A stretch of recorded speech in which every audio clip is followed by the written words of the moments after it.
총평을 드리면 늘 출제 기준에 준하는 제가 보기에 한 중정도 수준이었다. 물론 이제 몇 개 좀 법적인 부분에 디테일하게 접근해야 되는 부분들, 까다로운 문제 빼고는 우리가 일반적으로 알고 있는 내용들의 좀 무난한 내용들.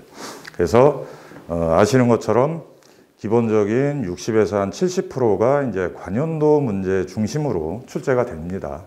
그리고 지난번도 마찬가지였다. 하지만 관연도 문제가 어때요? 똑같이 나오지는 않습니다. 그리고 이제 요즘 시험의 이제 추세, 트렌드는 자, 논술뿐만이 아닌 이제 용어 자체도 구체적인 질문으로 접근을 하는 거죠. 그죠? CIP 하면 그냥 CIP에 대해서 아는 거를 전부 써라가 아니라 CIP의 뭐 설계시 유의사항은 뭐냐. 그래서 조금 더 깊이 있게 전체적인 개념 이해로 접근을 하셔야 된다는 부분. 자, 그러고 이제 마지막 제가 강의 때도 출제 예상 문제를 좀 분석을 좀 드렸는데 어찌됐든 지금 요새 또 보면 트렌드가 좀 변하는 부분은 이 출제 주기가 상당히 빨라졌다는 거예요. 그죠?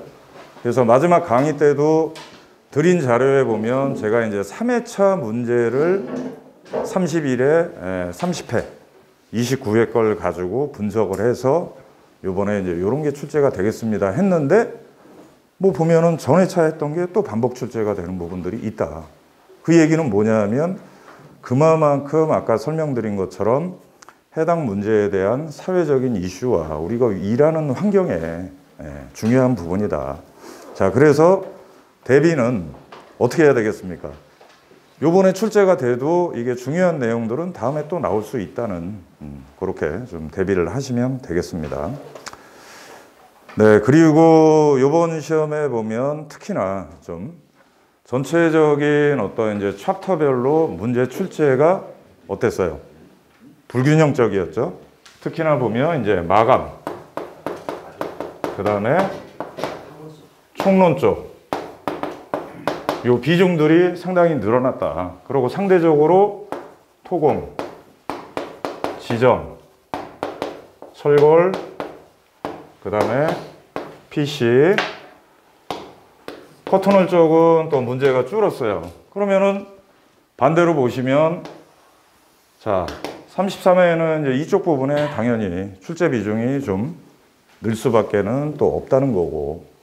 자, 그 다음에 총론 쪽은 제가 보는 관점에서는 앞으로도 줄지는 않을 거다. 아까 설명드린 것처럼 자, 우리가 지금 일하고 있는 건설 환경의 트렌드는 상당히 빠른 속도로 변한다.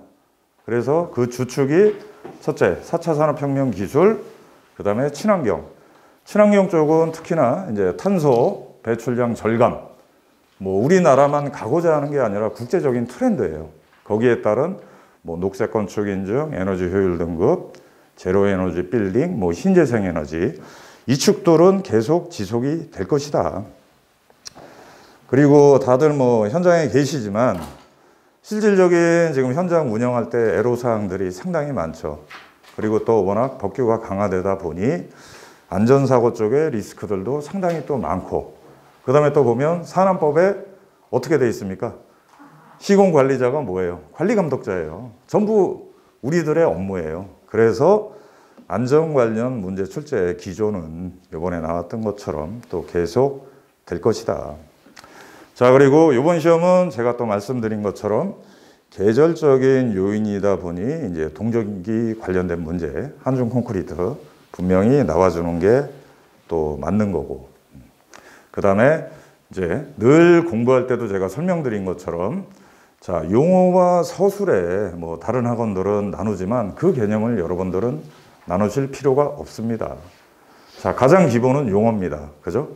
아까도 예를 든 것처럼 CIP를 모르면 CIP에 대한 시공성 유의사항도 못 쓰는 거고, 그죠? CIP와 SCW를 또 비교도 못 하는 겁니다. 그래서 용어 베이스로 준비를 하셔서 거기에 하나씩 덩어리들을 맞춰가면 그게 바로 서술이 되는 거고, 아까 말씀드린 것처럼 용어에서 어떤 세부적인 질문으로 들어와도 여러분들이 좀 대응을 할 수 있는 부분입니다. 자, 그리고 어쨌든 논술 쪽도 다들 이제 제대로 작성을 하셨겠지만 늘 제가 이제 강의 때도 모의고사 때도 강조드리는 부분은 기존에 특히나 좀 오래전부터 이제 공부해 오셨던 기술사님들이 적응을 못 하시더라고. 자, 아무튼 요즘 트렌드는 자, 출제위원이 묻는 부분에 대해서만 답을 하라는 거예요. 그죠? A를 물어보면 A에 대해서만 서술을 하셔야지 여러분들이 뭐 중제목, 대제목 분류한 것처럼 엉뚱한 얘기를 쓰지 마시라. 그래서 아무튼 전체적인 132회를 보면 뭐 무난했던 부분들 그리고 출제가 좀 예상됐던 부분들로 출제가 됐다는 점. 다만 좀 특이점은 그 출제 주기가 사이클이 상당히 빨라졌다. 전회차 출제된 것도 다음 시험에 나올 수가 있다. 그 부분. 그리고 특히나 이제 마감 총론 쪽의 문제들이 좀 상당히 좀 집중하다 보니 전체적인 영역에서 어떤 시공기술사로서 좀 자질을 가릴 수 있도록 골고루 출제가 안 됐다는 점. 아마 이거는 다음 시험에는 또 여기에 대한 보완적으로 반영이 좀 될 것 같기 때문에 좀 전에 설명드린 것처럼 이번 이제 33회 강의 때 집중적으로 제가 또 조금 더 깊이 있게 철골, 그 다음에 커터널, PC, 미출제된 영역은 또 집중적으로 제가 좀 다뤄드릴 겁니다. 그리고 계속 이제 아시는 것처럼 기본적인 이제 본교재 강의, 그 다음에 이제 추가 교재 강의, 건축기술 지침, 그리고 매 회차 내드리는 숙제, 피드백을 좀 통해서 답안 작성하는 트레이닝들도 또 여러분들이 레벨업 되도록 그렇게 진행을 좀 하겠습니다. 자, 그래서 잠깐 또 설명드렸지만 자, 어차피 32회는 이제 지나간 부분인 거고 이제 요거를 분석을 통해서 여러분들이 이제 133회 오늘부터 어떻게 또 준비를 해야 되는지가 바로 또 이 자리에 와 있는 목적인 거죠. 자, 그래서 첫 번째는 동일합니다. 산업인력관리공단의 출제 기준과 내용들은 관연도 베이스입니다. 그래서 60에서 70% 관연도에서 나온다. 자, 그러면 어떻게 대비하시면 좋겠어요? 지금 32에 출제된 거 다 알고 있고 그러면 33회는 어떤 방향성으로 가겠습니까? 조금의 설명드렸잖아. 그죠? 첫째, 자, 우리는 보면 이제 선택과 집중이라고 하잖아요.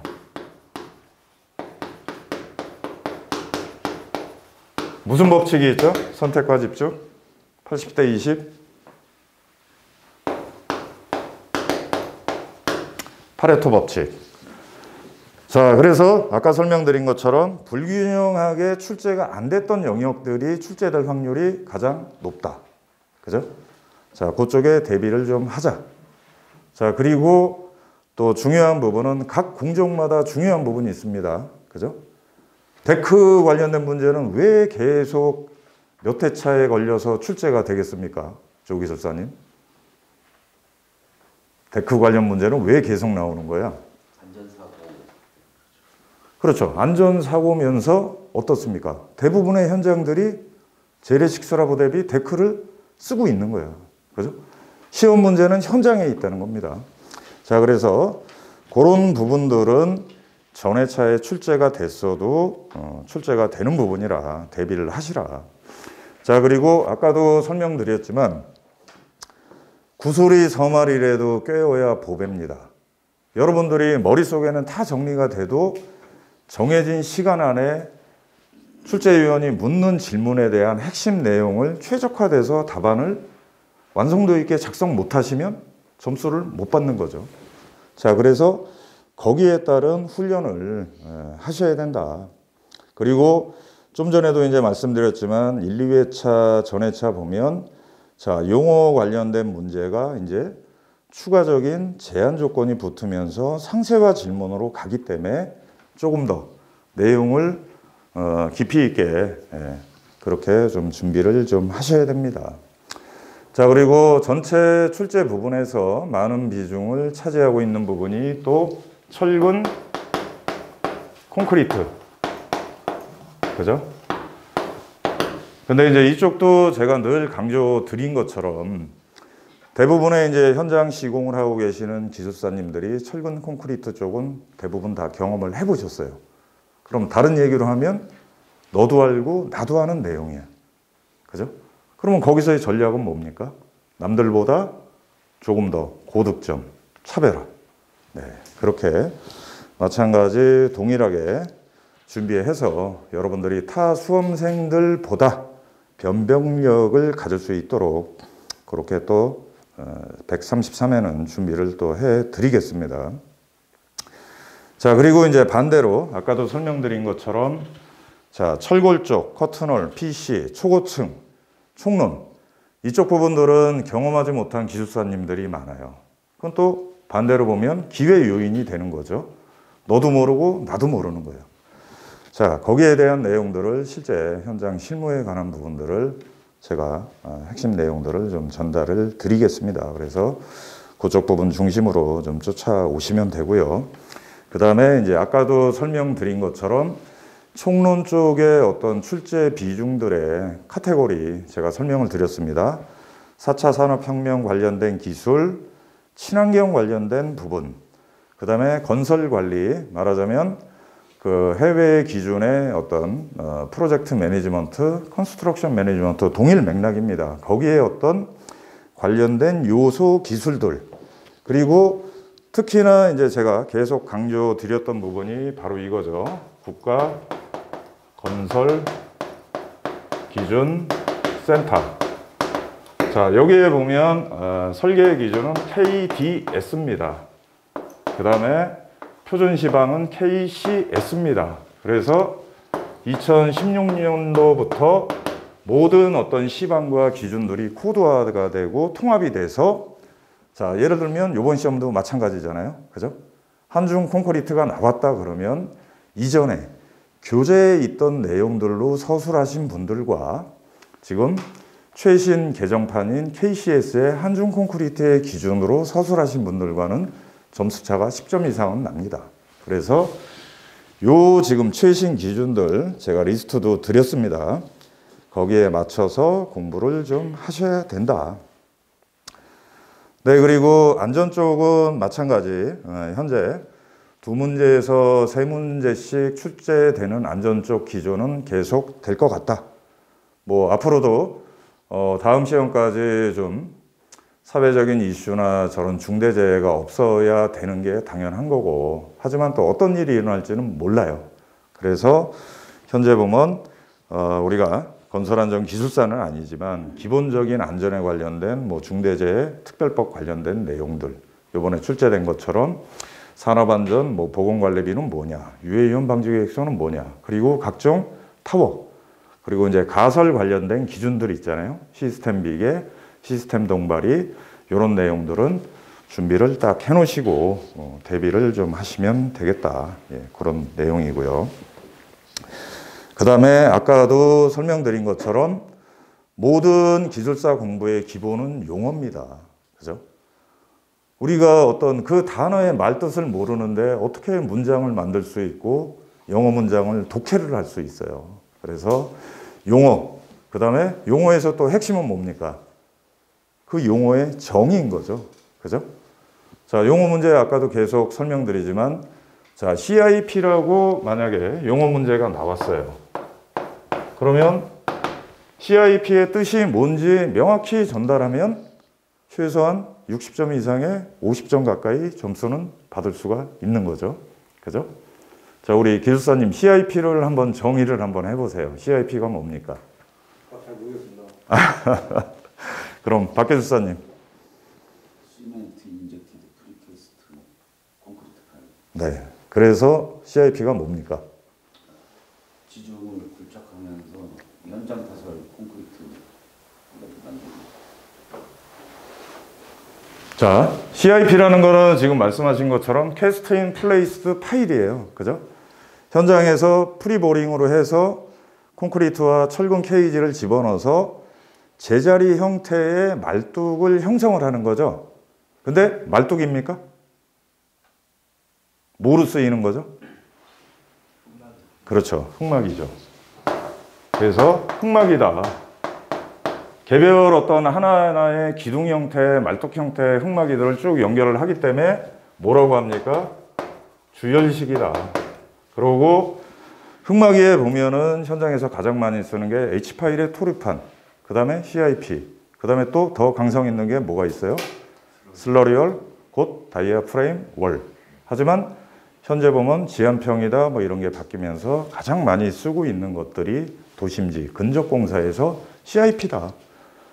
자, 그래서 이렇게 주열식 흙막이 벽체고 강성이 비교적 높고 도심지 근접 시공에 가장 많이 적용되는 흙막이 벽체 공법이다. 이렇게 써주시면 만점에 가까운 답이 나온다. 그러면 이제 거기서 그럼 시공 순서 머릿속에 나오죠.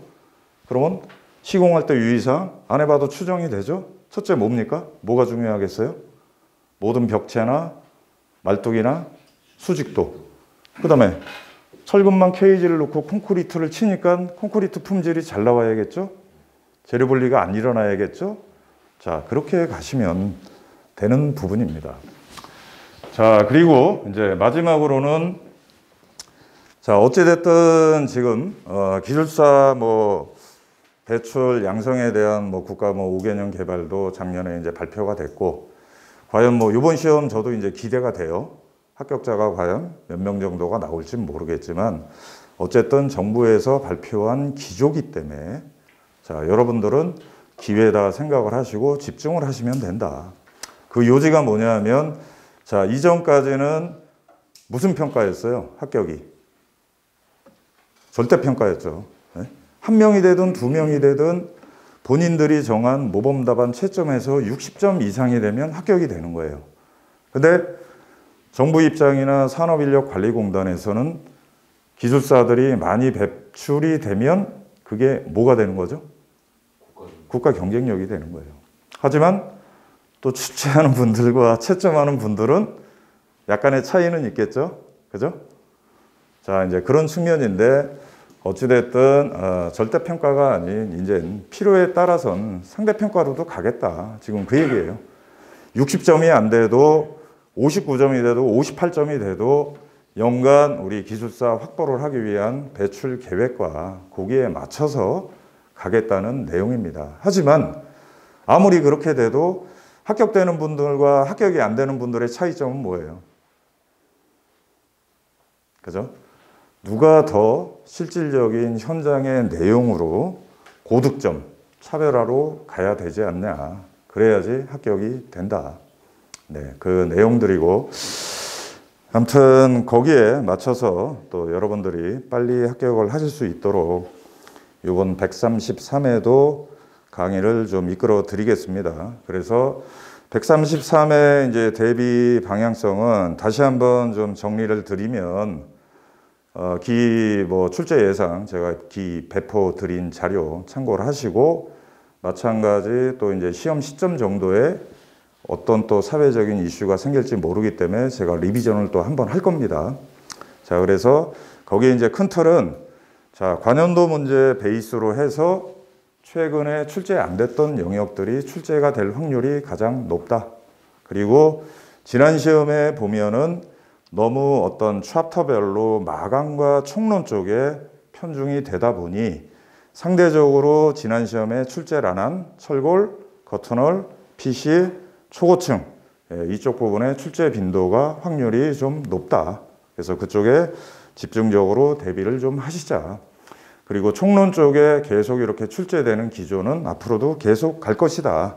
거기에 이제 큰 틀의 축은 4차 산업혁명 관련된 기술, 그 다음에 친환경 관련된 에너지 세이빙 관련된 문제, 그 다음에 조금 더 우리가 스마트하게 일하게 건설 관리의 어떤 매니지먼트 관련된 어떤 그런 스킬, 그 다음에 사회적인 이슈, 그리고 새롭게 계속 이제 발표되고 있는 국토부의 어떤 정책 관련된 그런 부분들, 그리고 안전 관련된 문제, 그리고 우리가 좀 철근, 콘크리트다, 철골 쪽이다, 토목이다, 흙막이다. 이쪽에도 보면 그간에 좀 공부하시던 거에서 조금 한 단계 좀 더 나가서 자, 그럼 어떤 절차로, 어떤 프로세스로 흙막이는 구조 설계가 되는지, 그죠? 그 다음에 메인 어떤 구조물들은 건축 구조에서는 어떻게 접근하는지, 물론 강의할 때마다 제가 다 또 짚어드렸지만 그쪽으로 좀 대비를 좀 해야겠다. 그리고 공부의 방향성은 여러분들도 아시지만 당락을 결정하는 거는 1교시 용어입니다. 그래서 용어 중심으로 가서 거기에 또 하나씩 덩어리를 붙여서 논술로 대비하는 부분, 그리고 거기에 따른 부분은 고득점 차별화로 해서 강의 때 기본적인 여러분들이 지식을 좀 이해를 하고 또 답안 작성하는 트레이닝까지 계속 그렇게 이끌어 드리도록 하겠습니다. 네. 그리고 5분간 쉬었다가 그 다음에 기출문제 풀이 설명을 드리겠습니다.